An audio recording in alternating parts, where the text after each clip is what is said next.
I'm James Jacobs. I'm the creative director for Pathfinder at Paizo, and I'd like to welcome you to a bit of a sort of a little catch-up for the setting of the Wrath of the Righteous video game. So, just like the Kingmaker game, this game is set in the world of Golarion, which is our setting where we've set a whole bunch of different adventure paths and stories and novels. And our goal with Golarion was to build a setting that could contain all sorts of different stories, whether it's like classic fantasy or fighting pirates on the high seas or horror tropes or anything like that. With Kingmaker, we set it in this region called the Stolen Lands, which those of you who've played that game know that it's sort of a classic fantasy, but with a lot of like this fairy realm, and you're trying to build up your own kingdom and become rulers of a new nation set in this region called the River Kingdoms. So with Wrath of the Righteous, we're kind of moving up to the northwest a bit, and to a realm that once upon a time was known as Sarkoris. And like the River Kingdom, Sarkoris, classic fantasy setting.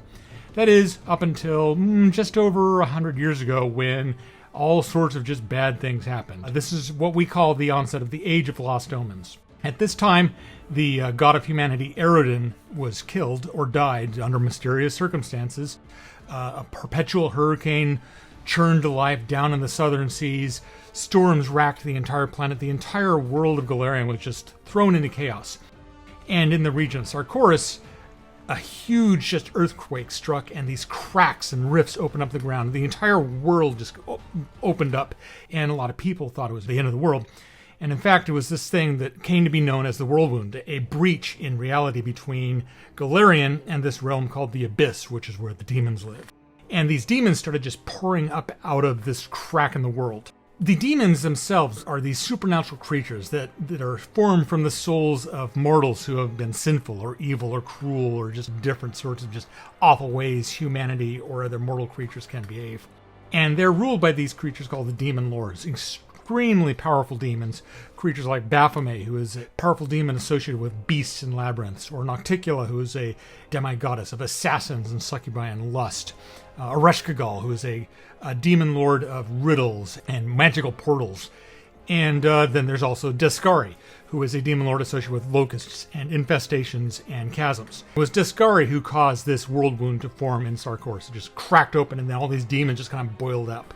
Now, with the world wound, we wanted to have a setting where we could play out sort of a post-apocalyptic setting, and the apocalypse in this case was the demons coming up from the abyss to infest the world. And when it happened at the onset of the Age of Lost Omens, these demons kind of just spread all over the place. They didn't really have a lot of focus. They were just running amok. The Church of Erodin, whose god, remember, just perished at the onset of this Age of Lost Omens, they were kind of desperate for new focus, and they decided to form this crusade, the first crusade. They went up north and they fought against the demons. Many, many years, they managed to beat the demons back. They thought that was it, but a few years later, a new wave of demons came up, and they destroyed more cities, and they spread more and more. The Crusaders at this point realized that they had a lot more work than they initially expected. These demons were now more organized, and they were spreading further, and the world wound itself kept growing. New cracks were opening in the world, and so they started making these things called the ward stones, which are these magical sort of fence that they tried to build around this region.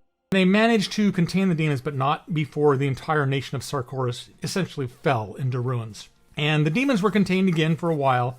A sort of a third crusade started when a bunch of these crusaders started being corrupted from within, and they went on these witch hunts to oust people they thought were corrupted by demons, but then they were also being corrupted by demons. It was kind of a black mark on their reputation. And as the demons all the time, they're watching this like, look at those humans. They're their own worst enemies. So after that, it kept going along for a few more years. A fourth crusade started when one of these powerful demons, Karamzadeh, the Storm King, kind of swooped in to the town of Canabras and cracked one of these pillars of ward stones that were holding all the demons back. He didn't destroy it. He was driven off by a silver dragon named Tarandula before he could finish the job. But this latest attack showed the Crusaders that these demons are just getting started. And so the Fourth Crusade began, and these Crusaders went out and did their best, but they were running low on resources. They were fighting corruption from within. Everything was looking really grim. This wardstone supernatural fence they put up was starting to flicker and fail. And the demons just kept on coming.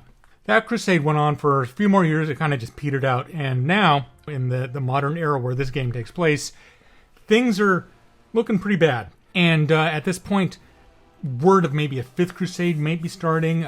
Rumors new demons are coming along. There's corruption from within. There's paladins failing. It's just something really bad is building. And now more than ever, we need heroes to come in and save the day. That's where this game begins. You are the brand new group of heroes, but it's your job to become the wrathful righteous people coming in to start this fifth crusade and see if you can stop these demons once and for all, or if they're going to keep going and take over everything. It's pretty much up to you. This game is going to have massive combats, a lot more exploration. You're going to go off the planet into the abyss, and I'll leave it to the fine folks at Owlcat to talk more about what the game actually is going to be about, but I'm really looking forward to it. It's going to be a lot of fun. So, I hope you enjoy the game, and thanks for listening, and I will see you the next time.